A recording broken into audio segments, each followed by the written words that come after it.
Well, that is a cursed name if I've ever seen it. Hello everyone, my name is TheMadScorpyon and welcome to another reset update. Just to keep you apprised of Solstice, it is currently week 2, which is the second of the 3 weeks it is available for.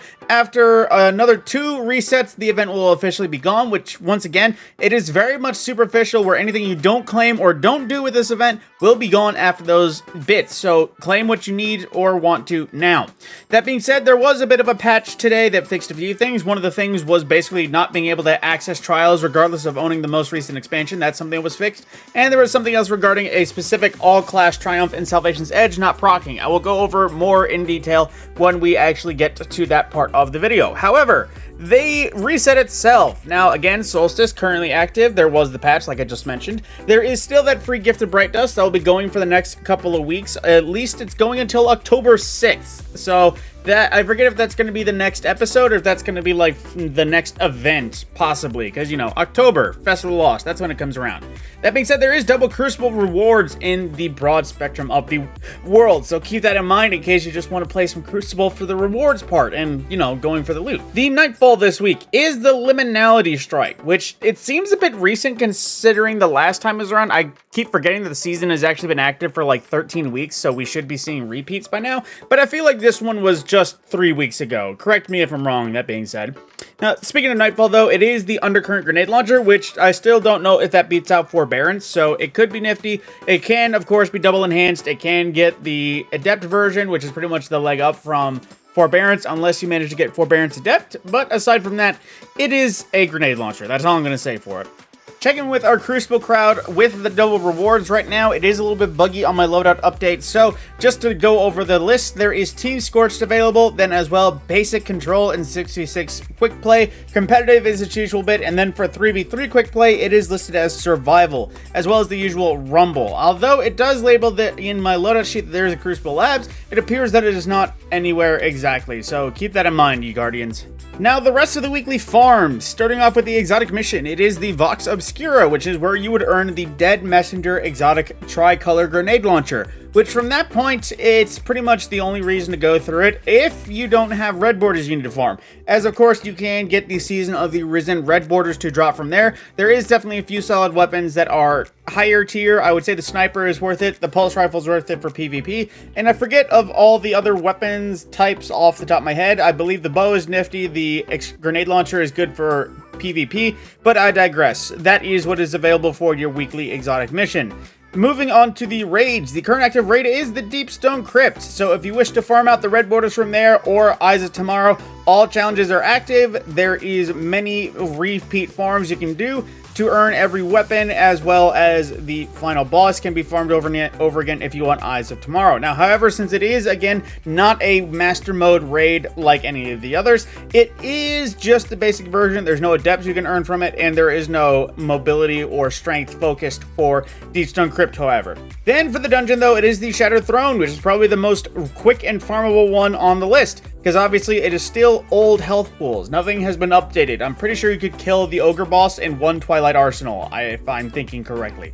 Aside from that, though, moving on, it is pretty much one of the most farmable things, whether or not you want silver leaves to go for it and just want an incentive to actually do it, or if you're looking for any of the Dreaming City gear, as it is the Dreaming City World gear, but a bit more of a focused drop, because, you know, you can get anything Dreaming City gear, and I think the armor is excluded. I'm not sure 100% though. But again, there is no drop exotic. It is a quest-based one, so if you're looking for a exotic to farm out from a dungeon, this is not one of them to try. But going into the challenge modes, as all for Salvation's Edge, it is the Balanced Diet Challenge. Now, as I mentioned before, Deepstone Crypt, because it is featured, all challenges are active there, but then going throughout the rest of the list, Courtesan is still bugged apparently and does not have challenges for some reason. Root of Nightmares is all hands challenge, which if I remember the name means it is Nazareth challenge.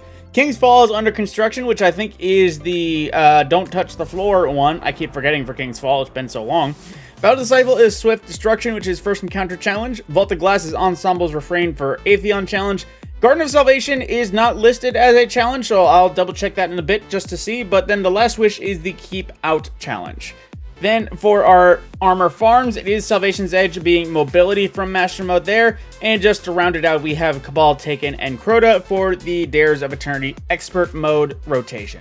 Checking in on our weekly challenges, it is quite restricted because, again, we're getting into the lower case of the season. I'm not sure how many more we'll be getting in total, but then I have the basic one for unlocking all of your available artifact mods.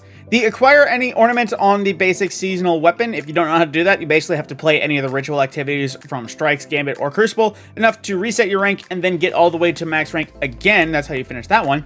And then the Gotta Win 'em All for completing activities in Vanguard, Gambit, or Crucible playlist. Bonus progress for Vanguard playlist activities at higher difficulties or winning Gambit and Crucible matches. So if you just are going into get this one, keep in mind that will be worked on at the same time. And then we also have the Kinetic Forces, which is getting final blows with kinetic weapons and, as usual, bonus progress for defeating Guardians.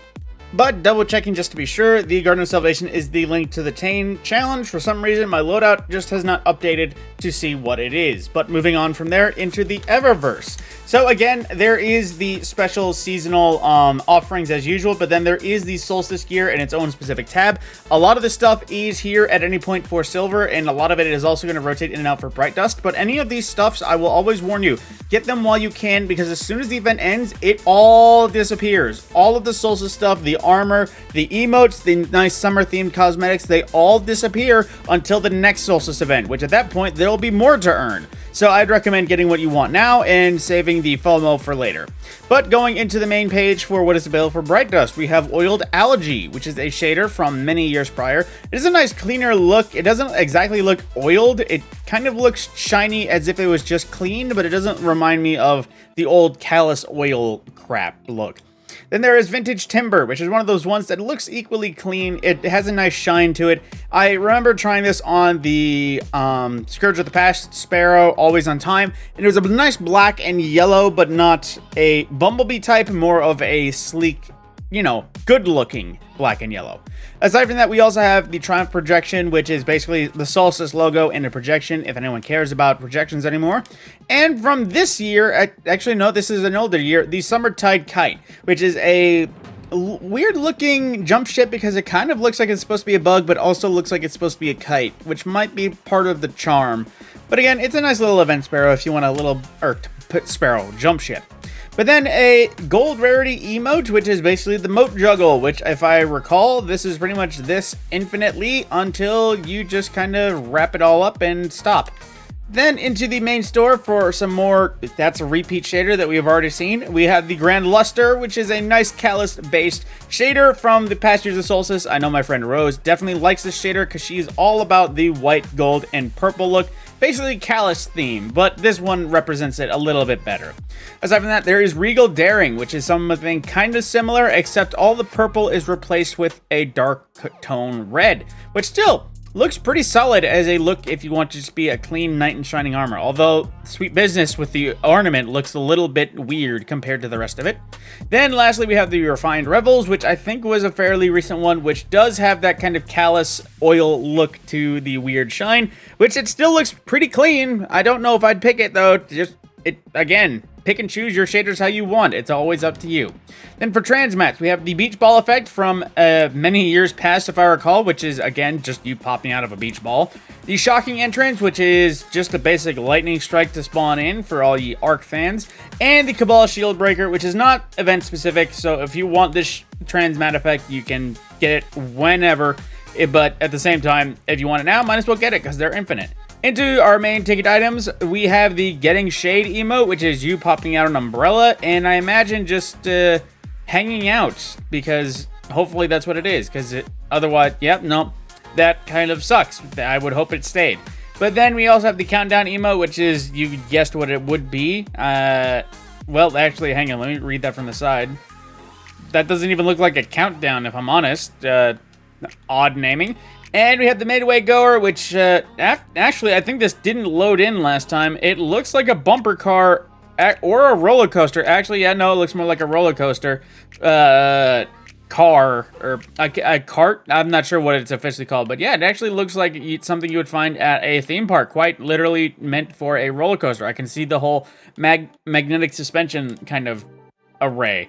We also have the Hovering Elaine, Elanine. That's something to say. I can say for certainty this one is one of the newer ones. At the same time, I did check before. It doesn't shader exceptionally well. Like, it does shader, but then all the primary colors on that sail stay the same. So as much as it might look a little bit cooler with a different shader or two, it doesn't really match unless you're going for a summer color vibe. They also have the fin shell, which is your ghost turned into a cute little mermaid. Which, that's one of the better looking ghost shells that I remember from some time ago. I forget if this is old or new, but it does look a bit iconic for a summer theme, in case you wanted a ghost shell to be a merfolk. Which, let's just see how the shaders for the sake of glowing. One moment. Ooh, that does glow up quite nice. Man, I wish I had something like this that wasn't a mermaid. I might actually make that as a new ghost shell. Maybe if that was within the Scorpion shell, I would totally do that. And lastly, we have one of these Solstice specific ornaments all the way back from year one, the Sudden Squall, which is a scorched, burnt effect for the Sturm hand cannon, which I know it's big in the Crucible still just because of how it performs, but literally, does anyone use this anymore? Tell me in the comments below if you still use Sturm, literally. Or, even better, if you use it, Sturm and Drang, because I know they do benefit from each other, you know, kit-paired weapons and all that. And to wrap everything up, the basic seashell projection. Now, before we get into the patch, as I know some people will be clicking off the video right now, I just want to say thank you again for everyone who held on this long. Any likes, subscribes is much appreciated. And before I get into that, again, I will be, of course, streaming a little bit later after this video. It won't be Destiny, it will be some more Lethal Company with friends. But if you wanted to tune into that or check out any of my past archive footage of Lethal Company or any other streams, I have them on my channel, as I do not think they are being archived on my Twitch channel, which is also where I stream. But I do have the archive on my YouTube channel if anyone wants to check it out. But moving into the patch notes. Side note, Bungie, please allow us to disable this pop-up. It gets in the way every time I try to do this bit. Now, into the update. Like I mentioned, Trials of Osiris, a fixed issue where some players are unable to access Trials despite having the latest expansion, which if I recall, owning the latest expansion is how people can access Trials nowadays. Then for raids and dungeons, they fixed an issue where completing the substratum encounter with an all-warlock fire team was not counting towards the unified front triumph. I imagine this would be for the complete the raid with a complete class or complete set of one class of guardians. Basically 6 warlocks, 6 hunters, 6 titans. Then the Fireteam Finder, fixed an issue where the Fireteam Finder listing created for Grandmaster Nightfalls could launch you into a different Nightfall, which is, of course, weird. Then for gameplay, fixed an issue that allowed Eager Edge lunge benefits to occasionally apply to non-sword melee attacks. That was something wonky. Pathfinder reduced big game hunter objective completion value to 1. Fixed an issue where melee and grenade kill objective completion values were reversed for lower and high tier variants. And fixed an issue where elemental ability kill objectives were missing text. And for investment, fixed an issue where the Solstice keepsake memento would not drop if a player was already holding one. Now the keepsake will continue to drop until the player has 3 in their inventory. Fixed the description of the Solstice Ghost projection. Fireworks projection did not note that the subclass, if it is subclass reactive. And they also fixed an issue where the store title icons of aggressively affirmative, confident strut, and raise the roof emotes were not appearing with the correct art. And lastly, the issue caused by the Ghost Shell 9 shell to glow repeatedly bright when certain shaders were equipped. And that is the end of the patch notes, and that is also the end of the reset update. My name is DSC. I will see you in the next video.